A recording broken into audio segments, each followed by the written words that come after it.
तो चलिए समझते हैं इस वीडियो के अंदर कि कई बार अपनी ज़िंदगी में कुछ नेगेटिव चीज़ों को ना चाहते हुए भी कैसे हम अट्रैक्ट कर लेते हैं। जो हम मैनिफेस्ट करते हैं वो होता है।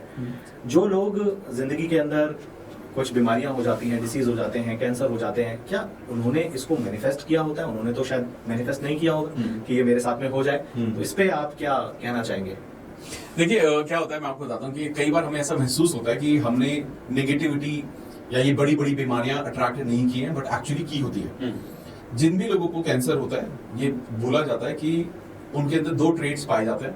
ईदर एंगर इश्यूज, उनके अंदर बहुत गुस्सा भरा होता है, बहुत गुस्से वाले लोग होते हैं, तो उनके साथ बहुत ज्यादा प्रोबेबिलिटी होती है कि उनको कैंसर हो सकता है। दूसरा, पुराने कुछ थॉट प्रोसेस है, पुराने रिग्रेट्स, पुराने किसी का गुस्सा, किसी को माफ नहीं किया, कुछ अंदर लेकर चल रहे हैं, बहुत अंदर लेके बैठे हुए हैं, सप्रेस कर रहे हैं उसको कंसिस्टेंटली, उसको फेस नहीं करना चाह रहे, निकालना नहीं चाह रहे, अंदर ही अंदर लेकर, तो वो सब चीजें कैंसर में मूव होती है। तो हमें ये समझना पड़ेगा कि ऐसा नहीं है कि यार इसका कोई साइंटिफिक रीजन है। बेसिकली जब आप एंगर को सप्रेस कर रहे हो, इमोशंस को सप्रेस कर रहे हो, तो ऑब्वियसली हिमांशु जी हमारे एनएलपी कोच हैं, तो आप दोनों से मैं पूछ रहा हूँ ये कि क्या ब्रेन करता है ऐसा कि ये डिजीजेस बन जाते हैं? देखिए मैं तो वो एनएलपी पॉइंट ऑफ व्यू से बताएंगे कि वो और भी एक्सपर्ट है उस चीज में, बट मेरे हिसाब से क्या होता है, देखिए लाइफ में ना, अब आप एक चीज समझिए, जैसे आज के टाइम में अगर मैं कुछ भी ज्यादा सोच रहा हूँ या बहुत ज्यादा गुस्सा कर रहा हूँ, तो वो धीरे धीरे धीरे धीरे स्ट्रेस, डिप्रेशन का शेप ले लेता है। और आज के टाइम में डिप्रेशन को एक बहुत बड़ी प्रॉब्लम माना जाता है कि बहुत बड़ा इशू है ये लोगों के साथ, और लोग आज के टाइम में डिप्रेशन से लड़ भी नहीं पा रहे हैं, सुसाइड कर ले रहे हैं, बहुत कुछ हो रहा है। ठीक है, तो आप ये समझिए कि डिप्रेशन का जड़ क्या थी?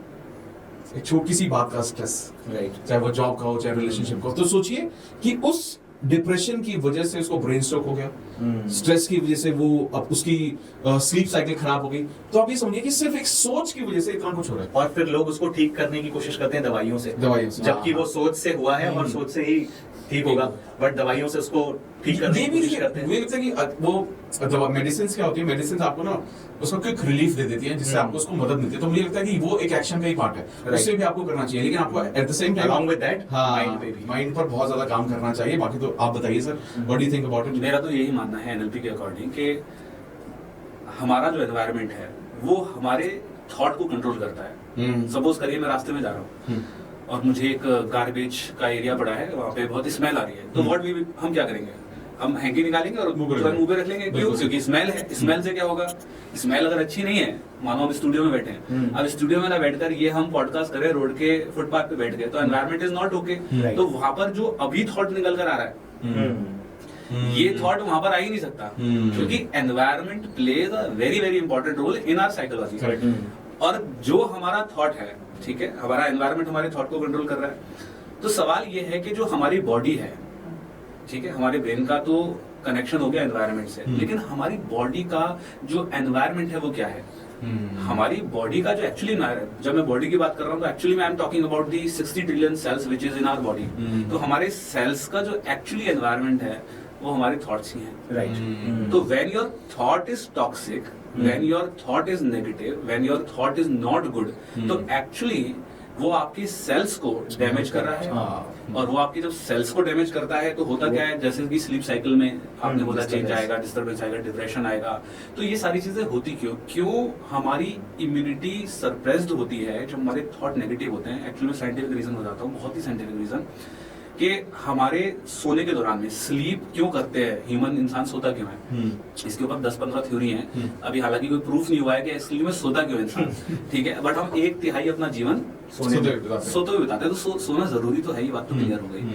उसमें से एक थ्योरी के अंदर एक साइंटिफिक रीजन ये है कि जब हम सोते हैं तो हम सोने के दौरान में हमारे ब्रेन में एक हार्मोन क्रिएट होता है जिसका नाम है साइटोकाइंस। साइटोकाइंस एक हार्मोन है जो इम्यूनिटी के लिए बेहद जरूरी है।